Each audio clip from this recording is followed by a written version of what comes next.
A flight bound for Detroit from Paris was forced to divert to Canada over concerns about the Ebola virus.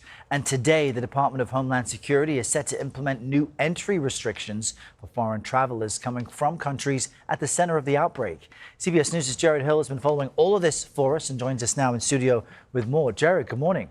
Hey, good morning, Errol. Customs and Border Protection tells us that the person who was on that plane, who we've learned what is Congolese, should not have been allowed on the plane because of Ebola-related restrictions. The plane eventually made its way to Detroit, but not before a hectic few hours for the folks on board. Confusion on an Air France flight set to land in Detroit but diverted to Montreal over fears someone exposed to the Ebola outbreak was on board. People were questioning what was going on. Deborah Mister was a passenger on the flight. Having a crew mask up when they were not informing us of what was going on is very concerning. A U.S. Customs and Border Protection spokesperson told CBS News, due to entry restrictions put in place to reduce the risk of the Ebola virus, the passenger should not have boarded the plane.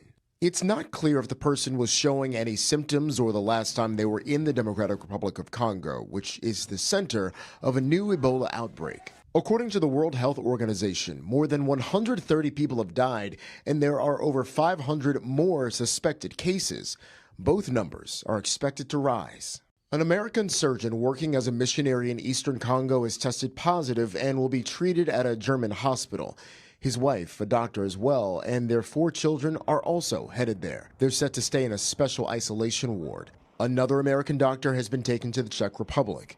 The World Health Organization met Wednesday. The situation is a public health emergency of international concern, but is not a pandemic emergency. In the U.S., today, new restrictions take effect for foreign travelers who've been in Congo, Uganda, or South Sudan in the past 21 days, an attempt to contain any possible spread.